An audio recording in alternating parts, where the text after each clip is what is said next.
जिंदगी के लिए जीना मरना है सब कुछ नबी के लिए। हाथ उठा के पढ़िए वल्लाह वल्लाह वल्लाह। ये महल्ला पढ़ के इसी में जलसा उठ जाएगा। वल्लाह हाय हाय इस्लाम लारिया मोहल्ला है ये एरिया मेरा। वल्लाह वल्लाह वल्लाह वल्लाह।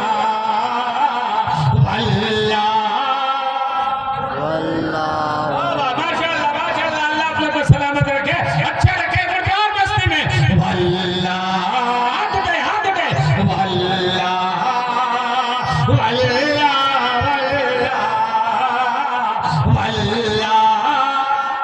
वल्लाह। ये देखिए क्या मोहल्ला है, तो ये जलसा कामयाब हो जाएगा। एक बात सुन करके जाना दो। और मुखिया जी आप भी सुनिए, भीड़ भाड़ से जलसा कामयाब नहीं होता। इस्लाम अरे ये हजरत का फैजान का मोहल्ला है यार, क्या बात है। सुभान अल्लाह। फैजान का अल्लाह सलामत रखे, जारी और सारी फरमाए। मैं ये कह रहा हूं कि जलसा भीड़ भाड़ से नहीं कामयाब होता है, जलसा मुस्तफा की मोहब्बत में डूब के सुनने से कामयाब होता है, इनकलाब लाने से कामयाब होता है। अरे एक जुमला सुन करके जाना, इस्लाम सरों को नहीं गिनता है, इस्लाम दिलों को देखता है। करबला में 22,000 यजीदी थे और 72 हुसैनी थे, मगर दुनिया ने देखा जब 22,000 थे वो मिट गए, उनकी नस्लें मिट गई, उनकी औलादें मिट गई, उनका खानदान मिट गया, उनका घराना मिट गया, मगर 72 वाले आज भी जिंदा हैं और कयामत तक जिंदा रहेंगे। अरे जनाब जानते हो तो बगदाद जाओ, गौसे आजम नजर आएंगे, अजमेर जाओ ख्वाजा गरीब नवाज नजर आएंगे, दिल्ली जाओ बाबा कुतुबुद्दीन नजर आएंगे, कलियत जाओ अलाउद्दीन नजर आएंगे, बंगाल जाओ गौसे बंगाला नजर आएंगे, और बिलग्राम चले जाओ तो सैयद सोहरा फातिह बिलग्राम। नारे तकबीर, हाथ लगे रिसालत मसलके आला हजरत फैजाने बिलग्राम सादाते बिलग्राम। हुजूर ताजुल शरिया का और हुजूर मखदूम मिल्लत सैयद अवैस मुस्तफा का क्या पैगाम है, ये पैगाम लेकर ले जाइए। ये शेर में पढ़ रहा हूँ कि मसला के आला हज़रत रब्बे कायम रहो, मसला के आला हज़रत रब्बे कायम रहो, जिंदगी दी गई है इसी के लिए। वल्लाह पढ़िए पढ़िए देखिए, ये मजबूत है कि ये मजबूत है, बीच में ये कैमरा वाला है। वल्लाह जामी साहब आपका मामला थोड़ा सा कमजोर है, उधर देखिए। वल्लाह वल्लाह। अभी आप लोग अभी छाड़िए, मौला गुलाम रसूल वाला मौला आदम वाला रहने दिए। देखिए जामी साहब भारी है कि इन लोग भारी है, इन लोगों दोनों को एक तराजू में इनको अकेले रखिएगा तो उठा लेंगे ये। तो आप लोग थोड़ा इज्जत तो बचाइए। वल्लाह ठीक है वल्लाह। और आप लोग न्यूट्रल वाला कहीं नहीं रहता, एक ही जगह खड़ा रहता है, चलिए गियर हुए बदलिए। वल्लाह पढ़ रहे भाई, दूर में है, अल्लाह आप लोग को अच्छा रखे। अगर हम नहीं कहेंगे कि आप लोग नहीं पढ़ रहे हैं तब तो गड़बड़ हो जाएगा ना। दूर में है, पढ़ रहे हैं, अल्लाह आप लोग को अच्छा रखे, पढ़िएगा सवाब मिलेगा। अल्लाह हाथ उठाइए लगे कि फांकी कौन कौन मार रहा। अल्लाह माशाअल्लाह सुभान अल्लाह। और आशिक़ मुस्तफा की अजब शान है, आशिक़ मुस्तफा की अजब शान है, बापे काबा भूला अज़हर ही के लिए।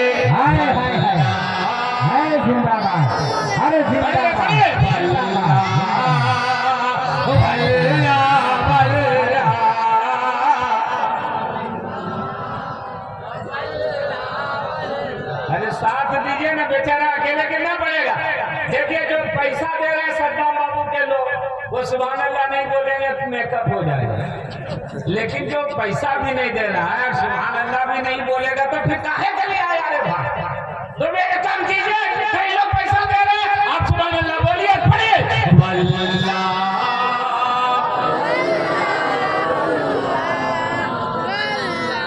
माशाअल्लाह, बहुत अच्छा पढ़ रहे, बहुत अच्छा पढ़ रहे हैं।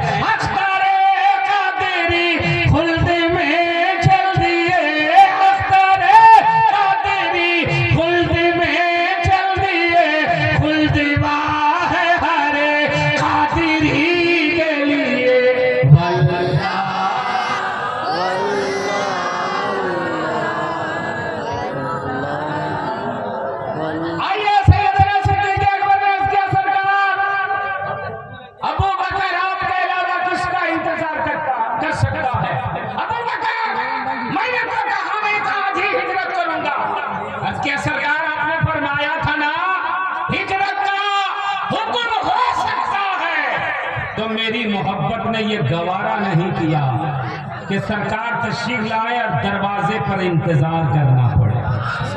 मैं उसी दिन से दरवाजा खोल के आपका इंतजार कर रहा हूं। और जरा दीवानगी देखना मुसलमानों, ऐसे ही मकाम नहीं मिलता। सैयदना सिद्दीक़ अकबर नबी के साथ कहां पहुंचे?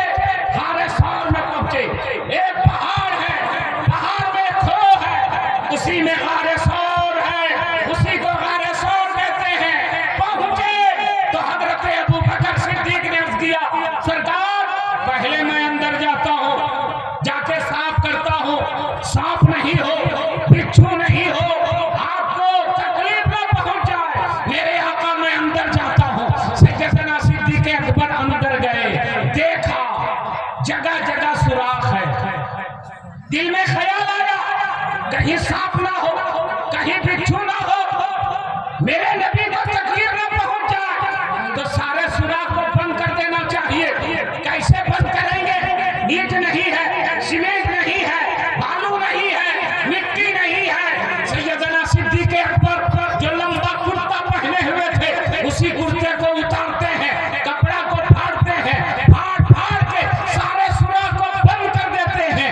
एक सुराख आया जहां कपड़ा खत्म हो गया, अब उसको कैसे बंद करें? तो सैयदना सिद्दीक़ अकबर ने अपने पैर की एड़ी को सुराख में लगा दिया, अर्ज किया मरहबा, सरकार तशरीफ लाए, मैंने गारे सौर को साफ कर दिया है। मेरे आका अंदर तशरीफ ले गए। हजरत अबू बकर ने अर्ज किया, या रसूल अल्लाह, अभी रात बहुत बाकी है, दुश्मन पीछा कर रहा है, मैं रात भर जागूंगा, दुश्मन को देखता रहूंगा, आप आराम फरमाइए। मेरे आका यहाँ तकिया नहीं है, कोई कपड़ा नहीं है, कोई बिस्तर नहीं है, मेरा चांद है, मेरा राम है, इसी पर सर रख दीजिए, आप आराम कीजिए, मैं जागता रहूंगा। मेरे सरकार ने अपना सर मुबारक हजरत अबू बकर के रान पर रखा, सरकार ने अपनी आंखें बंद की, अबू बकर जाग रहे हैं, मगर उसी सुराख में एक सांप है जो निकलना चाहता है, मगर सारे सुराख बंद है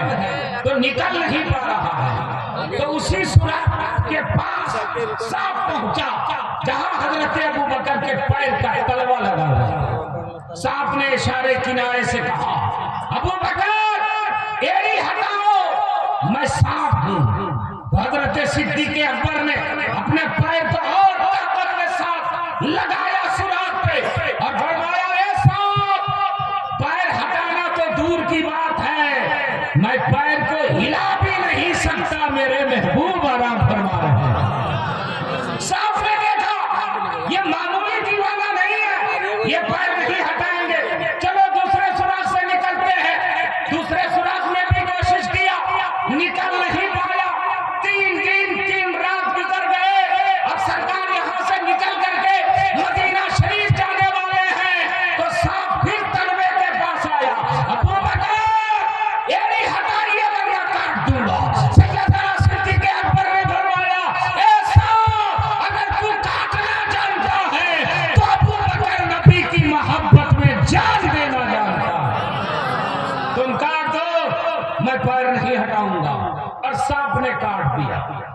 और काटा तो शहर पूरे जिस्म में फैल गया।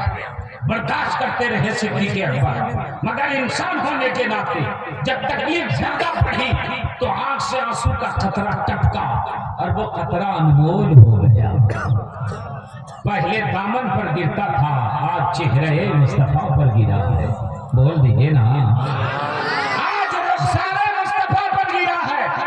और मैं किराम अगर दुआ दे तो मैं कहूं कि अबू बकर के चेहरे जो मुस्तफा के चेहरे की तरफ था और उनका जो आंसू टपका था वो नबी के चेहरे ही पर नहीं टपका था, कुरान के पारे पर टपका।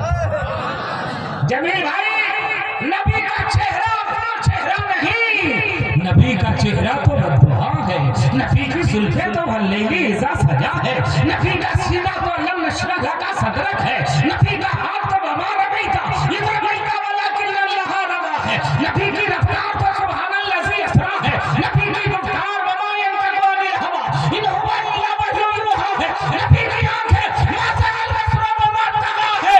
तो कुरान है हमारे पास, एक कुरान है जो जुज़दान में बंद है और दूसरा कुरान है जो चलता फिरता मुहम्मदुर रसूलुल्लाह की ज़ात।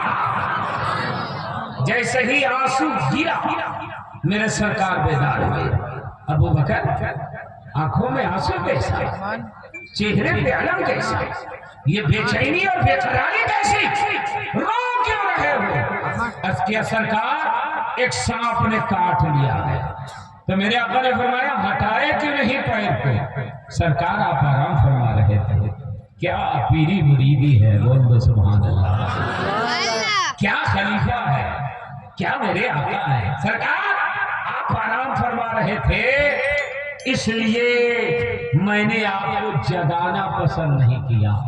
जो लोग थोड़ा थोड़ा सा मुरीद होने के बाद भी अपने पीर से भी रखते हैं, उसके लिए ये मकाम इबरत है।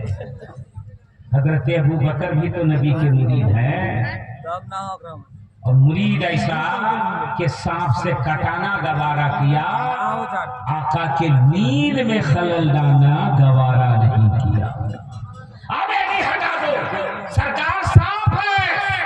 फरमाया हाँ जानता हूँ सांप है, आने दो। सांप बाहर निकला और निकल करके मेरे नबी के तलवा को चूमने लगा। अब इसमें भी आप लोग सुभान अल्लाह नहीं बोलिएगा तो एक गहमा सांप बोलवाते हैं, आप लोग भी चुमवा लीजिए। ऐसा चुमेगा ना कि सीधे हिंदुस्तान से कब्रिस्तान पहुंचा देगा। कब्रिस्तान में ही बैठे हुए हैं, ज्यादा ढोने की भी जरूरत नहीं पड़ेगी। सांप है सांप, और मेरे नबी के तलवा को चूम रहा है। मेरे आका ने बोला ओ सांप, तूने मेरे यार को रुला दिया और मेरा तलवा चूम रहा है। अर्ज़ किया सरकार, काटना मकसद नहीं था, इसी बहाने से आपका दीदार करना मकसद था। इसी खैर में इंतजार कर रहा हूँ कि सरकार तशरीफ लाएंगे तो उनके चेहरे की ज़ियारत करूंगा। आज वो हसीन मौका आया तो आपके यार ने सारे सुराग बंद कर दिए, एक सुराग में पैर लगा दिया। अब यहाँ से मदीना शरीफ जाने वाले हैं तो मैंने सोचा एक ही रास्ता है, नबी के यार को तकलीफ दे दो, इसी बहाने से नबी का दीदार हो जाएगा। ये है इश्क, ये है मोहब्बत, ये है दीवानगी, इसी का नाम है गुलामी। हमारा पे गुलाम है, ये गुलाम सैयदना सिद्दीक़ अकबर है, मौलाना आदम साहब। हम लोगों का नाम अगर गुलाम रसूल में आ जाए तो ये बड़ी बात होगी। गुलाम में अगर नाम आ जाए तो ये नसीबे की बात होगी, वरना हमारा आपके जो कारनामे हैं हम और आप उसके लायक भी नहीं है। सहाबाए किराम ने जो कुर्बानियां दी हैं, लगता है कि ये इंसान ही नहीं थे। अब सुनिए, अली बिस्तर पर सोए हैं, काफिरों ने देखा, शैतान ने कहा सरकार निकल गए, दरवाजा तोड़ो। दरवाजा तोड़ा तो देखा एक शख्स सो रहा है, कहा तलवार चलाओ, कहा तलवार नहीं, पहले देखो चेहरा नबी नहीं दामादे नबी हजरत अली सो रहे। सो रहे कहा सो सरकार। हजरत अली ने फरमाया मेरे आका को जहां तशरीफ ले जाना था तशरीफ ले गए। कहा तो तुम कैसे सो गए? कहा नबी का हुक्म था मैं सो गए। बाद में हजरत अली से पूछा आपको डर लगा था कि नहीं? बोला एक ही रात थी जिस रात में इत्मीनान से सोया था, जिंदगी में कभी इत्मीनान से नहीं सोया। सोचा कि हो सकता है ये आखिरी रात हो, मगर उस रात में इत्मीनान से सोया। बोले मौत का डर नहीं था, बोला डर नहीं था इसलिए कि नबी ने फरमाया था अली फला फला की अमानत लौटा के मदीना शरीफ आना। गोया मेरे नबी ने मेरी जिंदगी की गारंटी दी थी कि तुम जिंदा रहोगे और मदीना शरीफ जिंदाबाद जिंदाबाद। ये है सहाबा जो नबी के एक कौल पर इतना एतमाद रखते थे। तो हम जिस रसूल के मानने वाले हैं उस रसूल ने दुनिया में आकर के इनकलाब बर्पा किया है। ऐसा इनकलाब कि जिस इनकलाब का जवाब न कल था न आज है न सुबह क़यामत तक ऐसा इनकलाब आएगा। दुनिया में जब भी इनकलाब आता है तो तबाही लेकर के आता है, बर्बादी लेकर के आता है, बच्चों को यतीम बना देता है, बीवियों को बेवा बना देता है, दुश्मन के मकान को गिरा देता है। मगर आज से 1400 साल पहले आमना की गोद में जो मेरे मुस्तफा ने इनकलाब बर्पा किया था उसने किसी को बर्बाद नहीं किया था, बल्कि बर्बाद लोगों को मुस्तफा ने आबाद कर दिया। आज अमेरिका जमहूरियत की बात करता है, इंसानियत की बात करता है, आदमियत की बात करता है, मानवता की बात करता है। कोई जानवर मर जाए या कोई मार दे तो कहता है कि उसके अंदर भी जान थी, मारना नहीं चाहिए, हत्या नहीं करनी चाहिए, किसी जानवर को जबर करके खाना नहीं चाहिए। ये दुनिया वाला है कि जानवर मरता है तो चिल्लाने लगता है। मगर वही अमेरिका आज फलस्तीन के ऊपर हजारों टन का बम गिरवा रहा है, हजारों टन बारूद गिरवा रहा है। कहाँ गई तेरी इंसानियत? कहाँ गई तेरी आदमियत? कहाँ गया तेरा मानवता? कहाँ गई वो तेरी जमहूरियत? क्या तुम चेहरा दे करके फैसला करते हो? क्या तुम बिरादरी दे करके फैसला करते हो? क्या तुम धर्म दे करके फैसला करते हो? यहाँ इसलिए तुम यही बोलते कि मुसलमान मारा जा रहा है। हाँ तुम ऐसा होगा, लेकिन इस्लाम का मामला ये है कि उसके सामने अपना हो या बेगाना हो, फैसला जब होता है तो बराबर फैसला देना। सुभान अल्लाह सुभान अल्लाह। कभी आपने गौर किया इस्लाम के ऊपर? ये वो कहते हैं इम्तियाज साहब अपनी माँ की याद में प्रोग्राम कर रहे हैं ना। अम्मी जिंदा है, दोनों अब्बा अम्मा दोनों माशाल्लाह प्रोग्राम कर रहे हैं। माँ के ऊपर कलाम जब पढ़ा जाता है तब कैसे उछलते हैं? उछलना भी चाहिए, माँ का हक है, माँ का वो मकाम है कि हमारा उछल रहे हैं। माँ की मोहब्बत में जान भी दे दे तो माँ का हक अदा नहीं कर सकता। एक सहाबी ने 7 मरतबा अपनी माँ को, बूढ़ी माँ को जो चल नहीं पाती थी, उसको अपने कांधे पे बैठा करके हज करवाया। सरकार की बारगाह में आया, या रसूल अल्लाह मैंने अपनी माँ का हक अदा कर दिया?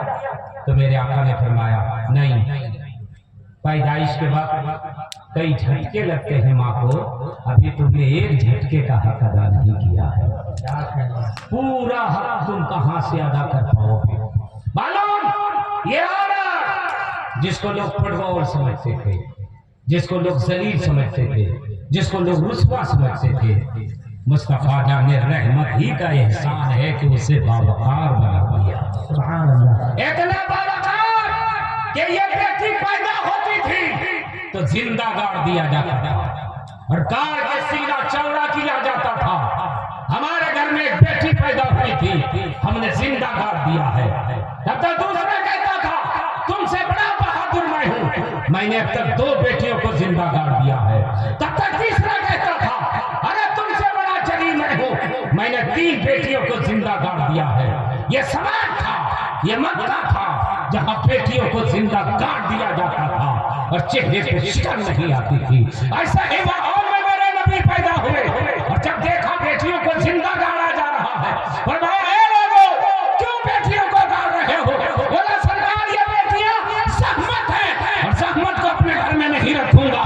मेरे आका ने फरमाया कल तक तेरे लिए सहमत होगी। अब मैं रहमतुल आलमीन बन के आ गया हूँ, दुनिया की सारी बेटियों को मैंने रहमत बना दिया। बोल दीजिए, बोल दीजिए, ये बेटियां रहमत। और सरकार ने फरमाया जिसके घर में 3 बेटियां पैदा हो जाएं, बाप उसकी परवरिश करके उसका घर बसा दे, शादी कर दे, तो वो बाप जन्नत का हकदार हो जाएगा। वही बेटी जब बड़ी हुई, माँ बनी, तो मेरे आका ने फरमाया बेटियों, अब तेरा दर्जा और बुलंद हो जाएगा। अब मैं तुम्हारे कदम के नीचे जन्नत रख दे रहा हूं।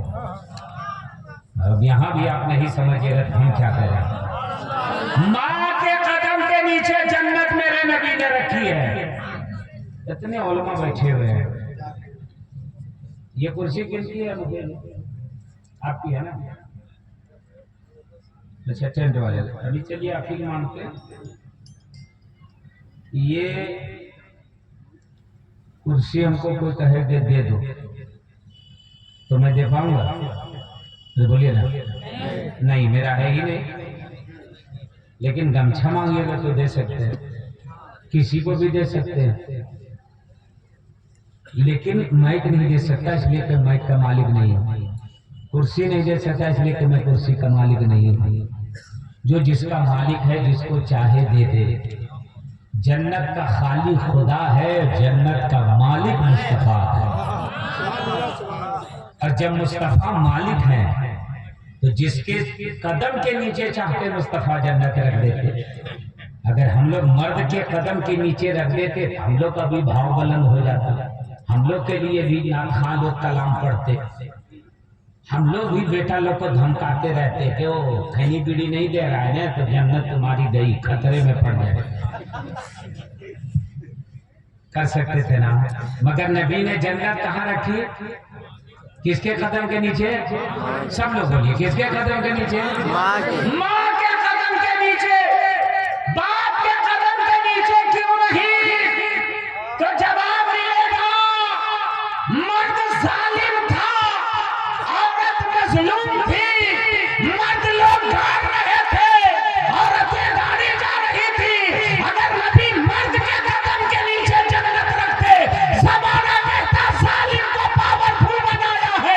मुस्तफा ने मजलूमा के कदम के नीचे जन्नत रखी है और मजलूमा को जालिम के ऊपर भी पावरफुल बना दिया है। अरे वाह भाई, जिंदाबाद जिंदाबाद, बहुत बढ़िया। क्या कहना है? सुभान अल्लाह। ये देख लो, सुन ले। तुम लोग सोचते अगर कि वो नहीं कोई आया है इसीलिए इन्हीं लोग से काम चलवाया जाए, क्योंकि बीमारी जैसी होती है दवा वैसे ही होती है। इधर की बीमारी है कि बिरयानी पुलाव खाया तो भाग जाता है, रोटी चटनी को खाने वाला मिलता ही नहीं। तो शायद अजमत रजा को सलमान शफी साहब को इसलिए रखा गया है कि आप लोग उस वक्त सुनिए जिस वक्त आप लोग जाने के मूड में होते हैं। तो हम लोग को जितना जल्दी अच्छा सुनिएगा उतना ही जल्दी माइक छोड़ देंगे, और जितना ही खराब सुनिएगा उतना ही लंबा चलेगा। एक ही मर्तबा में अगर खेत बोने के लायक हो जाए तो 3-4 चास काहे करे? अरे बोलिए, करेगा? अरे हो गया, पागल है गया, काहे घुमा रहा? और अगर घास उस नजर आकर फिर और घूमा तो हम लोग को ठीक से नहीं सुने तो चलते रहेगा तो फिर आपका नुकसान हो जाएगा। इसलिए ठीक से सुनिए, आहिस्ते से बोलिए सुभान अल्लाह। ये देखिए आहिस्ते बोले हैं तो ये हाल। और एक मर्तबा वापस से बोल दीजिए, और वापस से बोलिए या रसूल अल्लाह। ये कह रहा हूँ अपने घर का हाल जानिए मुसलमान, ना शरीफ सुनिए, सुनना चाहिए, मगर तकरीर सुनो, मालूमात में इजाफा होगा, अमल सुधरेंगे, अकीदा मजबूत होगा और आपके अंदर इनकलाब पैदा होगा। इन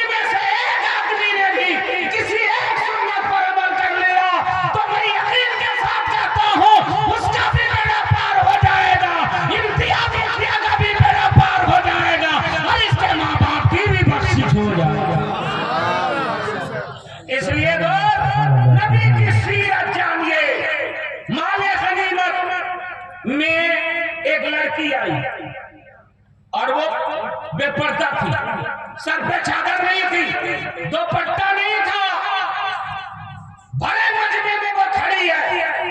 मेरे आका मुस्तफा जान रहमत है, फरमाया ये कौन लड़की है? साहबा ने इसके सरकार ये गैर की बेटी है, गौर से सुनना, ये काफिर की बेटी है, ये मुशरिक की बेटी है, ये मुसलमान की बेटी नहीं है। नबी ने फरमाया चादर क्यों नहीं है सर पे? अख्तियार सरकार दुपट्टा नहीं है इसके सर पे, तो नबी ने फरमाया इसके सर पे चादर रख दो, इसके सर पे दुपट्टा रख दो। अरे बेटी किसी की भी हो, बेटी तो बेटी ही होती है। बेटी किसी की हो, बेटी तो बेटी ही होती है, गरचे काफिर की बेटी है, मगर उसको भी चादर दे दो। सुभान अल्लाह। कभी आपने गौर किया? ये इस्लाम है, इस्लाम जिसने गैर की बेटी का भी इतना ख्याल रखा। मदीना शरीफ में एक बड़े घराने की औरत ने, करोड़पति औरत थी, उसने चोरी कर लिया, पकड़ा गई। मेरे नबी ने फरमाया हाथ काट दो, उसका हाथ कटवा दो। जैसे ही ये फरमान जारी हुआ, हाथ कटवा दो, हंगामा हो गया मदीना शरीफ में। कुछ लोगों ने ग्रुप बनाया, बड़े लोग का ग्रुप बना और कहा चलो नबी की बारगाह में सिफारिश करते हैं, सरकार बड़े घर की औरत है, हाथ काट दिया जा तो बदनामी होगी, जमाना क्या कहेगा, एक मर्तबा माफ कर दिया जा। और ये लोग पहुंचे नबी की बारगाह में, सरकार ने फरमाया कैसे आए? हफ्तिया सरकार बोला औरत बड़े करोड़पति की बीवी है, चोरी कर ली है, पकड़ा गई है, एक मर्तबा माफ कर दिया जाए, बड़े घर की बीवी है, बदनामी होगी। मेरे नबी का बहुत चेहरा जलाल से सुर्ख हो गया। फरमाया क्या कर रहे हो? बड़े घर की औरत है, छोड़ दिया जाएगा, और छोटे घर की औरत रहेगी, हाथ काट दिया जाएगा। सुन लो सिफारिश करने वाला, बड़े घर की औरत की क्या हैसियत है? मेरी बेटी फातिमा भी चोरी करेगी तो उसका भी हाथ काट दिया जाएगा। इस्लाम का कानून सबके लिए बराबर है। ये इस्लाम है, ये दीन है मेरा। आज इंसानियत की बात करने वाला इंसानियत का जनाजा निकाल रहा है, मगर इस्लाम ने जंग के हालत में भी कैदियों का ख्याल रखा था। मस्जिद नबी शरीफ में मैदान बदर के कैदियों के हाथ को जकड़ करके सहाबा ने रस्सियों से बांध दिया था। रात के वक्त एक सहाबी के कैदी के तड़पने की आवाज आई। मेरे सरकार अपने हुजरे से बाहर निकले, फरमाया कौन रो रहा है, कौन तड़प रहा है, कौन करा रहा है? दर्श के सरकार, वो काफिर लोग थे, सुनिएगा सरकार मेरी रस्सी को बहुत कस के बांध दिया है, हाथ में तकलीफ हो रही है, इसलिए मैं तड़प रहा हूँ। मेरे नबी ने फरमाया साहबी इन लोगों के रस्सियों को ढीली कर दो, मुसलमान नहीं है तो क्या हुआ, इंसान है ना। बोल दो यार, इंसानियत का ख्याल रखा जाए। मेरे नबी ने गैर लोगों का इतना ख्याल रखा है, और हम मुसलमान हैं, अपने लोगों का ख्याल नहीं करते। पूरा मजमा सुन करके जाए। इस्लाम नुकसान पहुंचाने का हुक्म नहीं देता है, किसी भाई को तकलीफ देने का हुक्म नहीं देता है, किसी को परेशान करने का हुक्म नहीं देता है, बल्कि इस्लाम अपने भाई की मदद करने का हुक्म देता है, अपने भाई की परेशानी को दूर करने का हुक्म देता है। आज हमारे यहाँ हाल क्या है कि कोई तरक्की कर लेता है तो लोग उसको नीचा दिखाना चाहते हैं, उसको जलील करना चाहते हैं, उसको रुस्वा करना चाहते हैं।